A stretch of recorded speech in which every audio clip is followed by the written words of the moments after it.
Good evening and welcome to the first Incite of our 2022 year, presented in partnership between the Vancouver Writers Fest and the Vancouver Public Library. My name is Leslie Hertig and I'm the Artistic Director here at the Fest. We're so glad you could join us this evening and thrilled to be presenting 2021 Booker Prize winner Damon Galgut in conversation with editor and author John Freeman. And through the magic of technology, tonight we're connecting Vancouver, Canada to Damon in South Africa and John in the UK. On behalf of the Vancouver Public Library and the Vancouver Writers Fest, we'd like to acknowledge that we carry out our work and this event here this evening on the unceded and ancestral territories of the Musqueam, Squamish, and Tsleil-Waututh nations. We're cognizant of the history of these lands and the great amount of decolonizing work that still needs to take place here. I'd like to take a moment to appreciate our event partner, the Vancouver Public Library, who makes it possible for us to present conversations like this one free of charge. Thanks also to our government sponsors, the Government of Canada, the Government of BC, the BC Arts Council, the City of Vancouver, CMHC Granville Island, and TELUS. And just a reminder that the Vancouver Writers Fest presents year-round events. Updates on those can always be found on our website. Mark your calendars for our Incite events, which run every other Wednesday, from now until the beginning of June. On February 1st, we're pleased to be partnering with the Push Festival to present Vivek Shreya with her new book, People Change, in conversation with Marcia Liederman. We also have our Winter Book Club coming up with Heather O'Neill, and that's happening on February 6th. Tickets for those events are available now. And now on to our event. John Freeman is a frequent guest of the festival and executive editor at Knopf, where his books include Nadifa Mohammed's Booker finalist, The Fortune Men, Dave Edgar's The Every, and an upcoming biography of Winnie and Nelson Mandela by Johnny Steinberg, among others. He's also the editor of the literary annual Freeman's, the latest issue of which is on Change. The author and editor of a dozen books, his latest work includes The Dictionary of the Undoing, There's a Revolution Outside My Love, edited with Tracy K. Smith, and his third collection of poems, Wind, Trees, forthcoming in October. From Copper Canyon Press, he comes to us this evening from London. Damon Galgut is the internationally acclaimed author of 9 novels. His 2003 novel, The Good Doctor, won the Commonwealth Writers' Prize and was shortlisted for the Man Booker Prize. In 2010, In a Strange Room was also shortlisted for the Man Booker Prize, and in 2021, Galgut won that Booker Prize for his stunning latest novel, The Promise. As the jury put it, The Promise is a spectacular demonstration of how the novel can make us think afresh. It's a strong, unambiguous commentary on the history of South Africa and of humanity itself that can be summed up in one question: does true justice exist in the world? Please welcome Damon Galgut and John Freeman.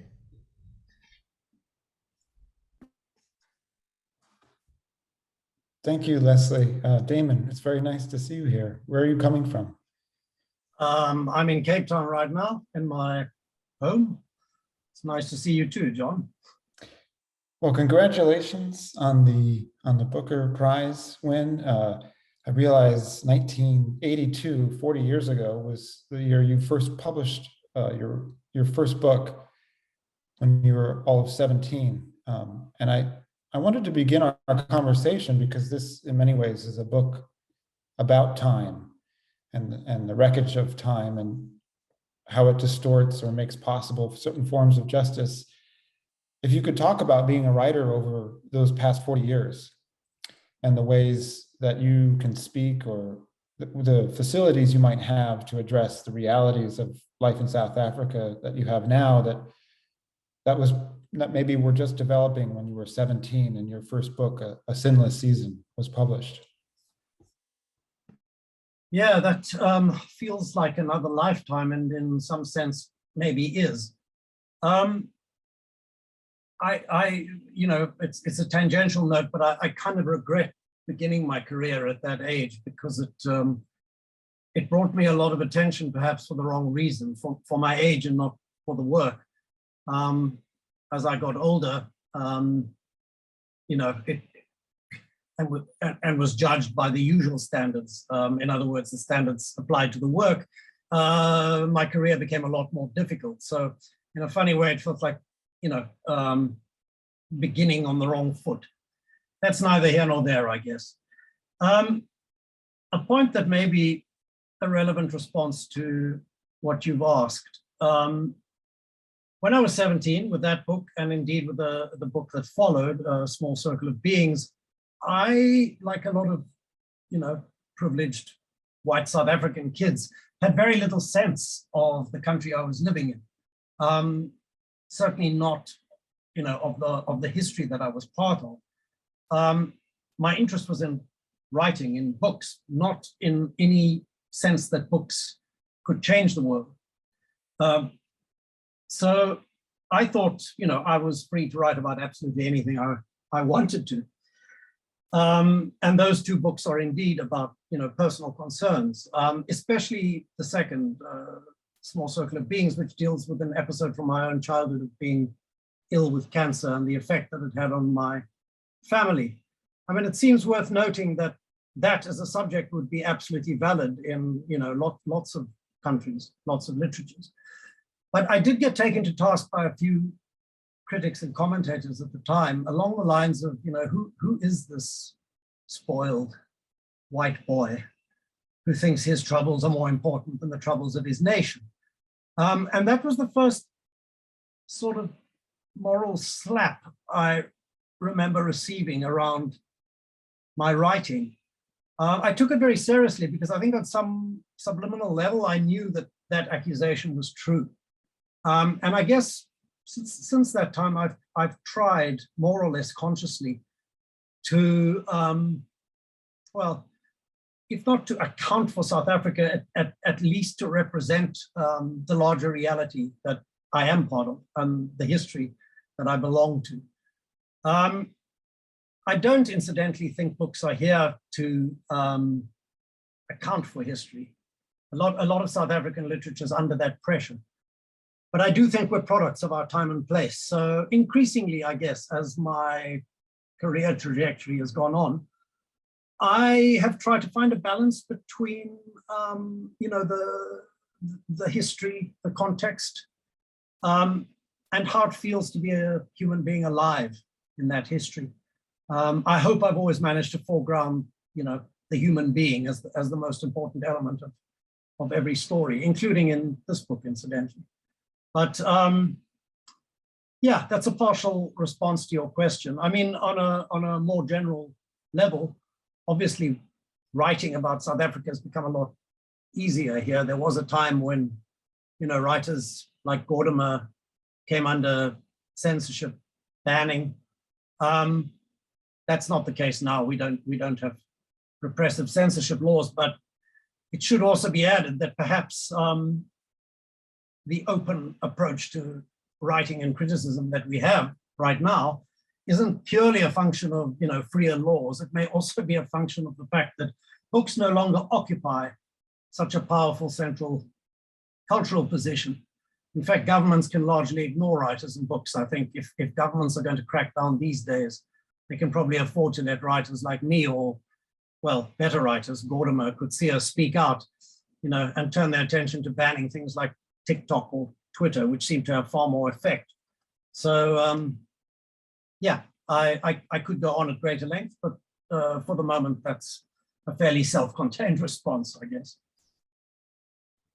You're writing about shifting terrain in The Promise. It begins with the death of a 40-year-old mother of three. She's got three children, Anton, Astrid, and Amor. She's died, and on her deathbed, she's made a promise.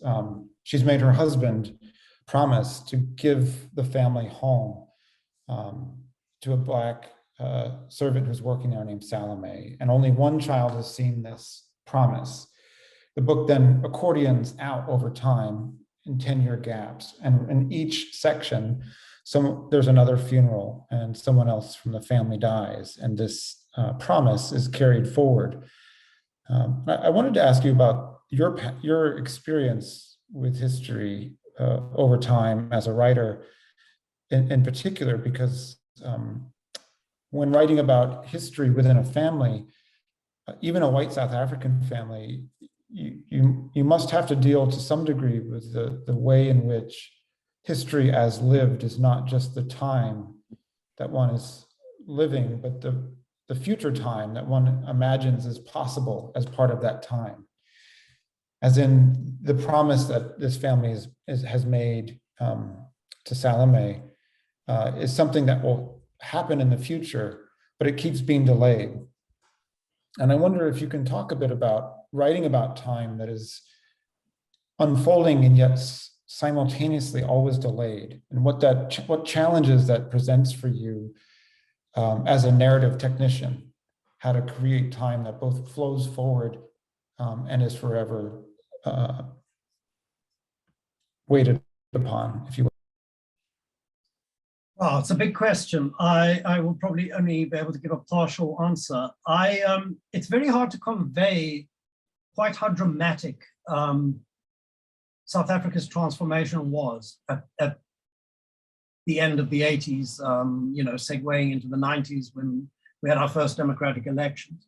When I was growing up under apartheid in the 60s, 70s, and 80s, there was no sense whatsoever that the changes that have since come would ever come. None of us ever believed for a second that Nelson Mandela would come out of jail, that we would have a black president, that there would be any party other than the white nationalist party in power. Yet when the change came, it came incredibly fast, which I think is probably how a lot of major historical shifts take place. But the actual changing of laws, removing laws from the statute books that had been there seemingly forever, with the weight of intending to be there forever, removing those laws and replacing them with other laws has the effect on the society of transforming a great many things that have nothing to do with the laws specifically. So people's values shift, people's outlooks on all sorts of things shift, and that transformation has run right through South African society. I mean, specifically in the 90s, around the time of the first election, when Mandela became president, there was great fear on one hand. I mean, especially amongst the white community, there was a sense amongst certain elements that this was the apocalypse. Everything we'd been told to fear was about to take place. There were people stockpiling food and digging cellars for themselves and so on. Of course, that didn't happen. For a lot of us, there wasn't fear. There was a real sense of hope and possibility. At least one of the meanings of the title, The Promise, refers to that sense of hope. There was a real, or it felt as if there was a real promise being held out to us by history, that in fact South Africa could be a different country to what we'd all experienced so far, that all its possibilities were different. Well, it's 27 years later, nearly 3 decades, and I don't think many of us feel we've lived up to that promise at all. I mean, I don't think any right-thinking person would want to rewind to the apartheid years, not at all. We're far better off than that, but we're certainly not in the place we could be. I don't know how much coverage, South African politics gets in Canada, but anybody who's been following any of the various commissions into state corruption that have been unfolding here the last few years can't be in any doubt that our heroes of yesteryear, the ANC, the great resistance fighters, as a government, have done very little, it seems, except plunder and pillage. I mean, to the point where it feels sometimes that the country is actually bankrupt. So, yesterday's heroes become today's villains. Yesterday's villains are somewhat, I wouldn't say rehabilitated, but there are, war criminals who become cabinet ministers and are rewarded with plum posts and so on. So all the little ironies you might expect from history do play out. I want to come back to that point, because this book is so dramatically different in ways of tone and to some degree Outlook than The Good Doctor, which is the book that some of the readers who are listening to this may have come across before. It was your first Booker finalist about a doctor on a rural farm who's sort of struggling with his conscience. And conscience is only one vector of the complexity of moral equations that are at work in this book, that are bouncing off the promise that was made to Salome. But there's another promise that was made within the family, that Rachel would receive a Jewish burial, which has outraged in the after effect her husband, who is sort of sliding backwards from some of his promises. And I wonder if you can talk about the multi-faith aspect of this book, because it seems to me kind of new, new territory for you. That's picking up from your last Booker finalist, but it's now set within South Africa, which I think is a new experience for some readers. Yeah,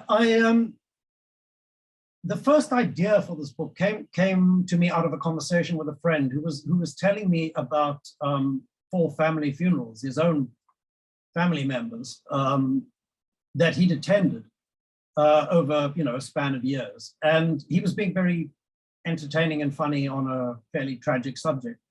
And I guess the mixture of tragedy, comedy, but also the sort of theatrical nature of funerals that are spaced out over several years attracted me.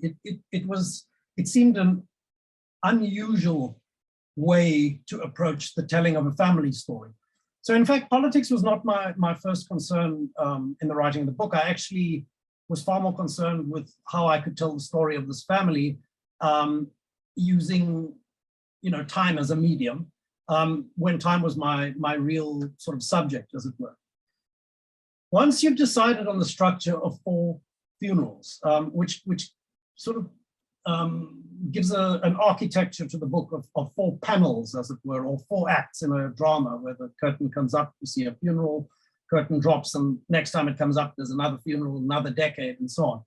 Once you approach with a structure like that, other very practical questions come into play. So while, of course, on one hand, I had a great deal of fun exploring, various religious questions and religious beliefs at these funerals, on a much more immediate level as a writer, I was concerned with not boring my readers. So, I could have had this family all under the umbrella of one particular faith, which is the case, I guess, with most families. But I decided to try to break that up and vary it, so that we had a different, religious belief dominating in each section of the book. Hopefully a different sort of religious personage in attendance to vary the characters too. So, there was a very, writerly concern with that decision. But on the other hand, of course, South Africa is a melting pot of different creeds and ethnicities and backgrounds. And I wanted to convey something of that too. I mean, I guess a lot of people who don't know too much about South Africa might think of its white population as a monolithic entity. It's really not the case. I mean, there are people, with Dutch background, people of French Huguenot ancestry. They're immigrants from all over the world, and they bring, their different beliefs and strains with them, and it makes sometimes for a turbulent and colorful, potpourri of beliefs and behaviors. So I wanted to convey something of that. I mean, my own family background, my mom, grew up in a Methodist home. She married my father, who's Jewish, converted herself and her children to Judaism, divorced my father and remarried a man of Calvinist background, and we all got a dose of that too. Underneath all of that, my mother is quite eastward leaning in her sensibilities. So when she got divorced a second time, she lapsed or leaned into her own religious beliefs, and I put some of that into the book too. It's certainly not untrue of modern South Africa. I mean, I also think there's a correlation between particular religious ideologies and political ideologies. So for example, apartheid was very much underpinned by a severe Calvinist thinking. I'm not sure again how much people know about that, but we were told, we were raised on this diet of believing that apartheid was a Christian mission, basically, and that if apartheid failed and we had a black majority government in South Africa, communism would have won in Africa. We were the last bastion, between Russia and the West, and basically America would follow. And there was a real fear that we were, the one sort of thing standing between, this godless communist future and the Christian alternative. Hasn't come to pass. I mean, when the ANC came to power, there wasn't, a new communist system set up in place. In some ways, a great pity it wasn't. But I hope to convey some of that too. The fact that there are connections between religious beliefs and political beliefs. To take another example, the kind of new age ethos of the last section of the book is very prevalent now, especially in Cape Town. I mean, it's very Californian in its loose approach to, Reiki and massage and ley lines and so on.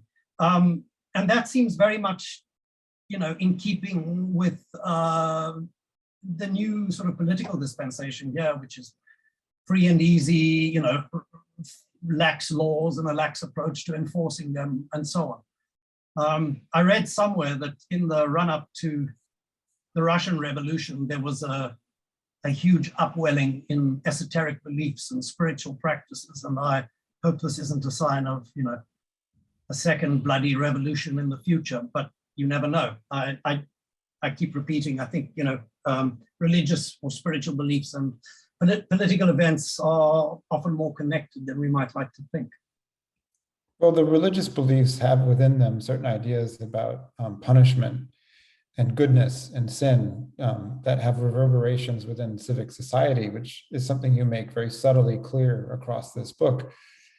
Because one of the aspects the book investigates is how justice should be served. And in this family, Rachel decides on her deathbed, off scene, but we see it in a flashback through Amour's eyes, to give her house to Salome. And over time, that becomes enmeshed in the born again, if slightly born again beliefs of her husband, who gets sober and is sort of approached by the church to give his house to the church. And so there's this struggle between the church taking the house and the children, who are slowly getting older, and eventually some of them, I won't give too much away, dying.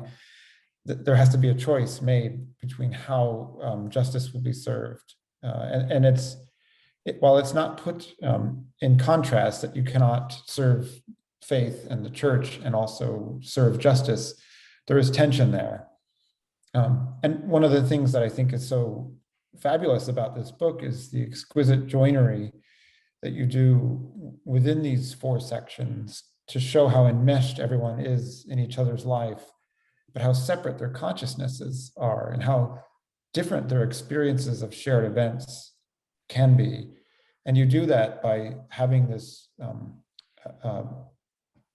fabulously modernist approach to point of view, in which we are sometimes in a close third person point of view, dipping in and out of characters, sometimes an offstage narrator of a collective but yet unidentified sort is nudging the action, teasing us, noting parts of the description. And then sometimes you drop straight into characters.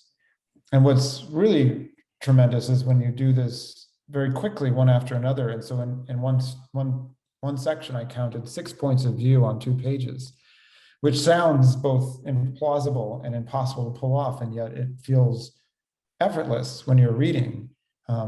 Somewhat theatrical, like as if they were characters on a stage stepping into spotlights and then stepping out. And I wondered if you could just briefly read from us, read from a section of the book, so that we could see a bit of the way that you move around, even inhabiting at one point Rachel's ghost, which I thought was just virtuosic in the way that we suddenly are inside the perspective of a dead woman. I'd be happy to do a little reading. I'll take a section where, in fact, we do see her ghost. I mean, Rachel, being the matriarch of the family, dies at the very beginning of the book, so she's not a presence in the sense of being an active character, but she does have this cameo appearance, as it were, you know, in the wings. And her appearance comes in the form of a dream that her eldest son, Anton, is having. So I'll pick up where that happens. I must sleep, Anton says. I have to sleep. He has to sleep.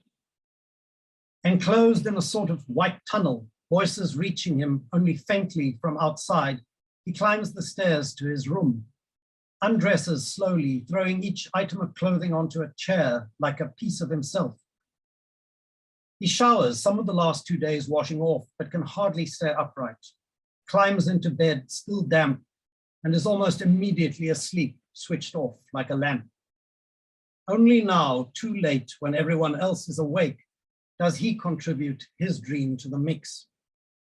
Out of time, lost, its tendrils rise from his head, sketching in smoke.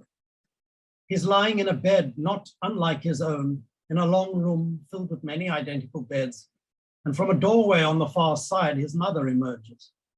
She advances towards him slowly, threading her way between the beds, and when she arrives, she bends down to plant a cool kiss upon his forehead. Thus, in dreams, do the dead return to you. The spirit of Rachel Swart, née Cohn, lingers around the house in a state of confusion. She becomes almost visible at certain moments when the light or the mood is right, but only to those who are willing to see, and then only obliquely at the edges of things. She peered at Amor out of the mirror not long ago, though what she was rarely gazing at was the scene of her final exit, a fact she finds hard to take in. It's not uncommon. The dead are frequently unable to accept their condition. They resemble the living in that respect, but they have forgotten what they're nostalgic for. Much is lost in the crossing over. And when they see you, they do not know you. Tojo the Alsatian observes her coming and going without difficulty because he hasn't learned that it isn't possible. She lifts the kitchen curtain to sneak a glance at Salome, just for a second, a peripheral shimmer. Astrid thinks she hears her calling from her room down the passage, needing help again, always at the worst possible moment. But of course, it's just a loose window hinge in the wind. She rattles the small change in her purse the way she used to, but when Marnie calls out from the bath, she doesn't answer. Presses her cold lips to Anton's forehead while he sleeps. Eventually, she tires of the house and becomes noticeable in the streets of Pretoria, in places she liked to visit. She paddles in the pond at Magnolia Dell, drinks tea at a cafe in Berkeley Square, looks through the fence of the Austin Roberts Bird Sanctuary at a sad blue crane pecking something shiny on the ground. You get the idea. She touches down where her spirit was once thick, but she's no longer solid, a watercolor woman. In the crowd, she's just another face, not much evident. She crosses large distances as if going from room to room, looking for something she's lost. In these appearances, she wears different items of clothing from her wardrobe. An evening gown, a flimsy summer dress, even a shawl she bought on Apro once from Truworths and took back the next day. She looks real, which is to say, ordinary. How would you know she is a ghost? Many of the living are vague and adrift too. It's not a failing unique to the departed. I'll leave it there. I think it's a logical point to break. That is my favorite passage in the entire book. Oh, well, I'm glad I hit on that for the reading. Incidentally, it really is very incidental. Just to say, your pronunciation of the name Salome is, you know, technically absolutely correct. In South Africa, it's a much sort of flatter word, so that's why I call her Salome. We tend to stand on our vowels so that they're squashed. There's a lot of ghosts and spectral figures in this book. Rachel being one of them. You mentioned Anton, the youngest, the son of the family, and he's haunted by a protester that he shoots for throwing a rock in the very beginning of the book. It travels across the entirety of this book with him. And I wonder if you can just meditate a little bit on the meaning of hauntings. In morality plays and parables, hauntings are always bad news. It's the sign of guilt and that you've done something wrong. And I feel in some of your previous work, like the Quarry, there's a kind of a swift sense of morality and justice that comes with forms of haunting, of being chased, if you will, by the past. And here, what's remarkable is that within this 4-decade-long tapestry of a family life, in which you're also gently bringing us through very radical changes within South African history, you have these playful bits in which you even enter the heads of jackals at one point. The house is inhabited, and it's almost an animist vision of what the world is, as in we are not the only beings and objects, if you will, with agency, that there are other things that could be out there sort of haunting the world with their desires. And I guess I want you to talk a little bit about that and why the playfulness amidst some very serious examinations of what it means to have justice delayed for four decades and more. Yeah.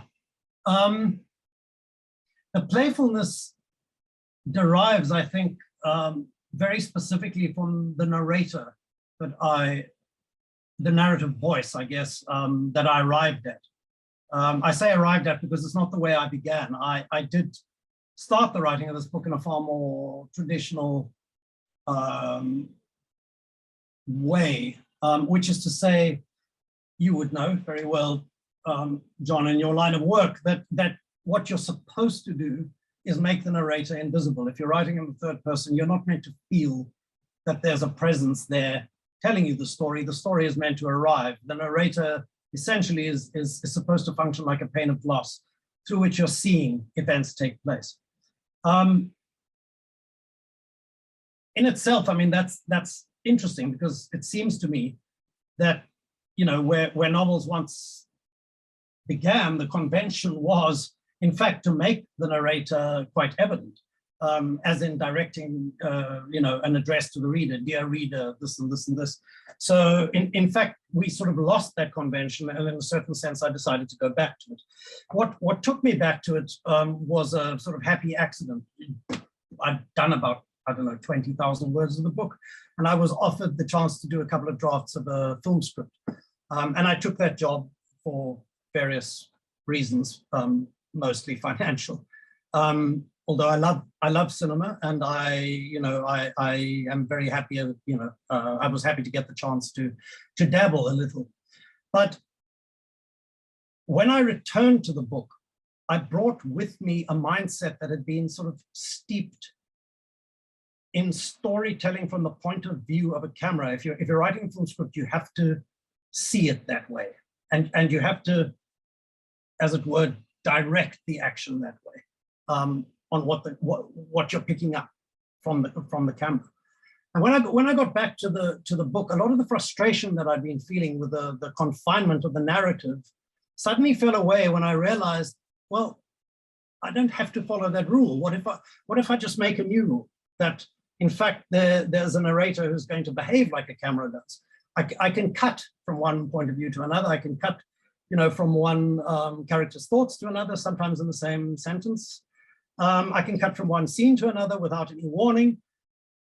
And so I started to play. I mean, it is breaking the established rules, but my instinctive feeling was that it lined up quite well with my own sensibility and the way my mind works, which is always a good grip for a writer to have. Anyway, I soon discovered that you can't jump from one perspective to another in that way without drawing attention to the fact that there is a narrator at work. In other words, the narrator became a presence in the book, almost a character.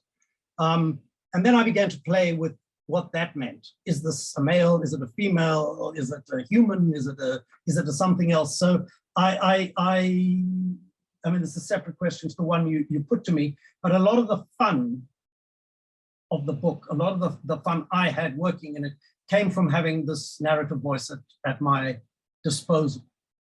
And it's something of an extension of that same approach that I moved away from the bounds of realism in telling the story of the family into other possibilities, shall we say. So, you know, that passage I read now where Rachel put in an appearance, it sort of came to me in the moment. I suddenly thought, well, we've had no sense of Rachel. Anton's having a dream. Why not let him have a dream about his mother? And then I thought, well, why not give her a turn? I mean, if there are these other narrative strands operating, why can this not be one more narrative strand, as it were? And there was another motive for that, in the sense that the book for me, I mean, I know a lot of people have received the book, understandably, as a kind of protracted comment on the state of South Africa. It is, of course, in one way, but I wanted it. For me, the book was about a great deal more than that. For me, the politics, the history of the story is just one element. I wanted to convey something of how it's felt to me to have a human consciousness at this point in time and to be, you know, living at this moment in history. So the history was less important to me than the perception of it, I guess. But once you start, you know, breaking those kinds of literary walls that divide things into distinct categories, you know, the pull is to keep breaking them down. So I thought, well, narratively, I've created a universe in which we can move from, you know, the family, where conventionally they would be the central characters, to a side character who's not at all central, but I can give you as much, you know, weighty information about this person in a half a line as I can about, you know, the more central people. Once you're giving equal space on the stage to various subsidiary characters, why not extend that still further and give equal weight to other, what shall we say, possibilities of being, other possible ways of being. So yeah, I don't know that when we die, we turn into ghosts, but I don't know that it doesn't happen. But I simply let my imagination run into the possibility of, well, what if she is there? What form would she take? What would the state of being dead involve for a ghost? So there was that, but you know, the jackals are there. Same principle applies. What might it be like to be a pair of jackals moving across the veldt in the night? It might be like that. Or, you know, there's another character, a homeless man who believes he can see what he thinks of as entities. They may or may not exist, but for him they're real, and therefore in terms of the narrative, they become real too in that moment. Not sure this reply makes any sense to you, but I hope I can. No, absolutely. I mean, one of my favorite quotes from the book is, "Time has played its tune on all our faces." Because there's a lot of moments where characters are regarding each other and they're noticing the changes in each other that time has rent. The two sisters, Astrid and Amor, you know, kind of swap roles at one point. Amor, struck by lightning as a child, awkward, prepubescent as the book is beginning, has the really unfortunate experience of having her first period during her mother's funeral. And then you go through time and she sort of swaps places with Astrid and is suddenly emerged out of her awkwardness and is beautiful, while Astrid has other things have happened to Astrid. And so there's a way in which, although you're definitely moving us in and out of the consciousnesses of every person, you're moving us fundamentally into their bodies. This is a deeply, deeply embodied book in that way. You know, and so at the very limit of its reach, you're kind of pushing us right up to the limit of the inside of someone's face as they're experiencing things. And that to me is where it's different than film, which is where you're looking at faces. This book comes from inside the face to the limit of the skin, and you know, I think that in that way it's also somewhat erotic. You know, and I feel like it allows you to address the awkward, somewhat smelly, funky, mythic qualities of death that you're writing about here too. You know, the one aspect of the promise is the promise that every one of us dies to some degree or other. And I feel like this is a fundamentally profound book looking at what death means in a family, you know, because people in your family die before you. And I guess I want to ask you about, well, I guess how you're writing about that, because in your 2010 book, which used a kind of auto-fictional narrative device, you're edging towards some of this territory as you describe a writer also named Damon traveling eventually towards India, spends time taking care of a friend who is contemplating her own death, even at her own hands. And this to me feels like a much more mythic form of a theatrical but mythic form of death. And I wonder if you can address the ways that this book seemed to allow that space for contemplation of death to be possible. Well, I mean, you know, death is clearly hard-baked into the initial idea. If you're going to be telling a family story through funerals, death is kind of unavoidable. But I've you know, expressed the view before that the real subject of this book for me is time and the passing of time. You know, I don't think anybody would argue if I say that, you know, the final terminus on that particular journey for all of us is death.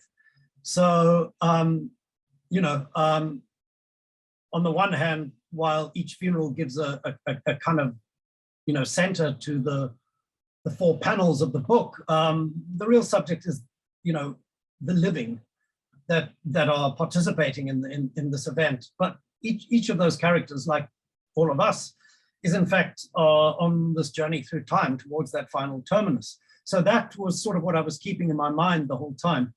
I mean, if you once you decide on that structure, you're lifting the curtain on a funeral, you're seeing what takes place at that funeral over a few days, and then you're dropping the curtain again. And the next time it comes up, it's maybe 9 or 10 years later. A great deal has inevitably changed in the lives of the people that are going to recur at these funerals. So immediately you have the opportunity to make some changes that time brings about quite obvious. In the way that if you see someone you haven't seen for 10 years, it's immediately obvious that, you know, certain things have changed about them, if indeed they have. People get older, you know, people's faces change, people's lives change, their style might change, their status might change, and all of that might, you know, register visually, orally, if you encounter somebody. I mean, one of the reasons that you mentioned the fact that Amor has her first menstruation at her mother's funeral. I mean, that's not just arbitrarily there. It's there because by the end of the book, she's in menopause, and I wanted to give some sense of bodily change. I could have done it with a male body, of course, which, you know, I happen to know more intimately than the female one, but Amor was my character, and so I let it play out with her. So, you know, in a very tangible and obvious way, with this theatrical structure, you can say something about the passage of time. And of course, South Africa in the background is very different in each section. So again, you can say something about what time does to the life of a nation. But there's another sense in which time is quite integral, not only to the narrative itself, but to the approach. I'll try to be articulate about this because it really matters to me. In a more conventional book, I guess, particular characters would be foregrounded other characters would clearly be marginal and background. Nothing wrong with that. It's a perfectly good way to tell a story. It's how most of us tell our own stories or experience our own stories. We all, in fact, experience our lives as a story in which we're the central character and everyone else is playing, to some degree, a secondary role. But if your perspective is one of time, a larger, wider lens, there are no central characters. We are all of us equal specks in the tapestry, as it were. And I was trying with this narrative approach to convey something of that. So when you shift away from, the family to some seemingly arbitrary side personage, they sort of wax to the full, just as the central characters do, and they have their little moment of, what's due to them. And that applies, as we've said, to animals along the way or various other arbitrary things. And if time is the lens through which you're looking at human life, that we are all equal in that sense. And there are no heroes, no central characters in any story. And all that you have are various possible stories intersecting and mingling, overlaid over each other. So I was trying to convey something of that in a sense, you could start the story with this character, move to that one, and keep, drifting. It's only by virtue of the fact that I do keep coming back to certain characters in a repetitive sort of way that they build up, as it were, into being central characters. But there's no, or at least I hope, none of the other usual conventions by which people are made central to a story that has its own sort of self-contained significance. It's obviously been perturbing to some readers, though. Quite a few people are bemused by it. Like, why are we hearing about the jackals or about the ghosts, or why are we getting this? As if I suppose, I'm trying to think in that perception that I've misjudged in some way the way the story should be weighted. But it is, in fact, exactly the way I wanted the story to be weighted, that you have a sense that everybody has an equally important or unimportant presence. Does that That makes a lot of sense. I'm going to make two literary references here, which came to me while I was reading it, and then proceeded to read some of the reviews. And of course, the Time Passes section of To the Lighthouse by Virginia Woolf has been mentioned in several of the major reviews of this book. And as I was reading the book, it occurred to me that this feels like a book which was written in which that section of To the Lighthouse is the entire book. And I found it quite dazzling because it uncouples time from the centrality of a certain character. And another work that came to mind while I was reading it is Susan Sontag's The Way We Live Now. It's a short story she wrote in the 1980s, which was very similar, but it was during the worst period of the AIDS epidemic in the United States. And it describes the chain reaction from a group of friends when one of them tests positive for HIV. And the story moves through this kind of escalation of effects. And there is no sort of central person because its version of consciousness is viral. Which is a word that you use in terms of bad news in the book. You say news is almost like a virus. It wants to keep traveling, especially if it's bad. And I think it's very exciting that a book of this temporal bravery has won such a major prize, because I think it's the way that narration moves forward is methods that were previously set aside as Mandarin are then taken up and used. And we've been talking about time a lot, and time is passed and marked in this book in the characters' lives, and who's still alive and what has happened to them, whether they've had children or not, whether they've gone through menopause. You've marked time in passage of the history of the country, although sometimes you're often sort of bringing up spectacles. Mandela appears on a rugby pitch in a sort of famous handing over of a handshake, and it's almost like a blip on the screen in the total life of this book and this family, and it feels a very strong commentary about the way that symbols are really just that sometimes. And then there's this sort of passage of time in the landscape. And I kind of want to end here, because one thing that I love about all of your books is the way that even in the most strobe-lit fashion, you manage to describe and depict the landscape, it's, in this case around Pretoria, with exquisite beauty. And it's like this other consciousness, this other force that's watching the action, although it too changes with the built environment and the development of South Africa. And I wonder if you can talk about that in a way that makes sense to you without, making more of it than perhaps you do when you write. Sorry, John, talk about what specifically? Because there was quite a lot. Oh, the way that you render landscape across your work as not just a marker of human time, but its own sense of time and its own kind of entity. Yeah. I may not be the best authority on that, because that's one area of writing which we all have, I guess, which kind of remains unconscious for me.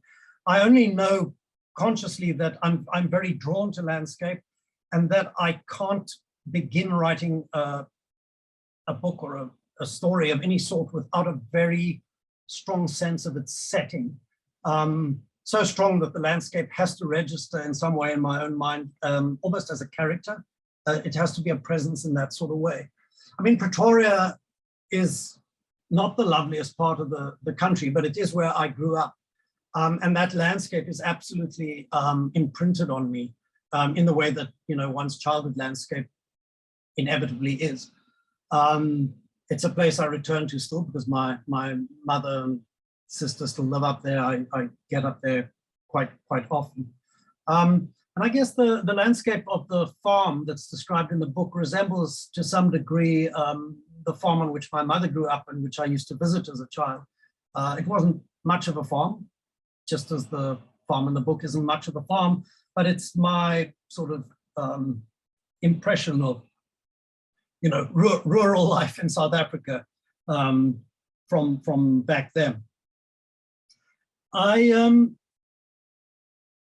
also wonder whether South African writing and its obsession with landscape, because it goes back, to the first sort of romantic poems that emerged from just after colonization in South Africa, where, there were these kind of odes to the landscape as if it was, empty of people. That was clearly, serving a certain project. But I wonder if, the recurring, repetitive emphasis on landscape, which you see in South African writing, is not connected in some way to the ugliness of the history that plays out against it. I mean, South Africa has one of the most gorgeous and lovely landscapes in the world. It's an incredibly beautiful country, and yet its history is astonishingly ugly. So I do think there's some sort of literary balancing game that takes place a lot of the time, that there's a kind of self-consoling that our lives and what we do to each other may be terrible, but there is this enormous beauty underlying it all. But as I say, I think I'm perhaps not the best person to answer this question. I think there's certain things that a writer needs to keep unconscious and not sort of lift up into too much considered thought, because you can kind of, ruin the device, as it were. Yeah, while reading this, I thought of Blackwater Lightship by Colm Tóibín, another book about a family gathering, some of William Faulkner's work, the kind of work that reverberates in such a powerful way that as a reader, you exist in this fugue state between the myths that the book is investigating and the new myths that it's creating.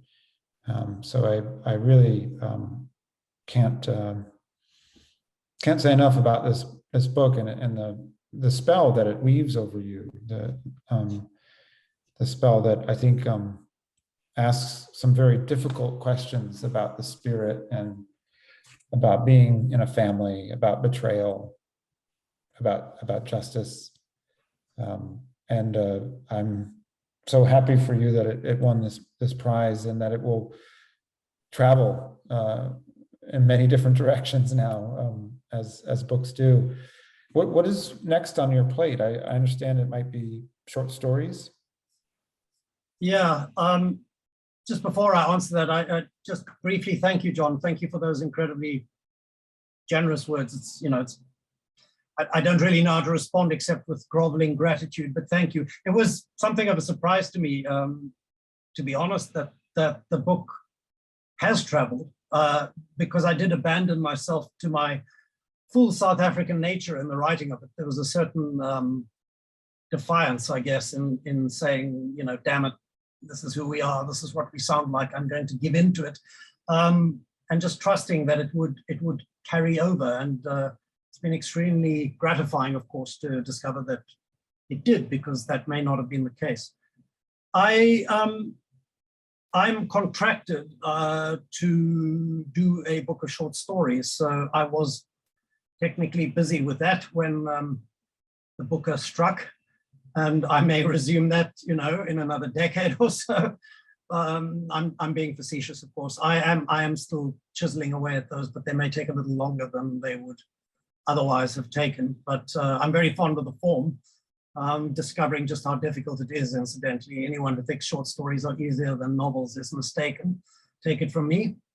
But they give the same sort of anxiety and euphoria that writing a novel does too. So it has its rewards.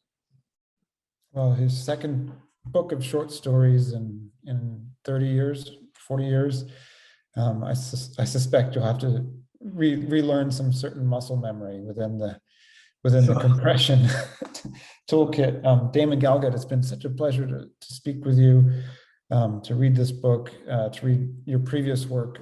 I hope if you're listening, you have a chance to check out The Promise. It's in bookstores everywhere, as well as Damon Galgut's previous 8 or 9 works of fiction, and as well as The Quarry, which is a film made of his 1995 novel, or 1995, is that right? Oh Lord, it's all a haze to me, John. I think it sounds about right. This has gone on long enough for my past books to be a blur, but yeah, somewhere back there. Thank you both so much. What a really thoughtful interview and conversation this has been. The book is The Promise, and it is available at your favorite independent bookseller, wherever you may be joining us from.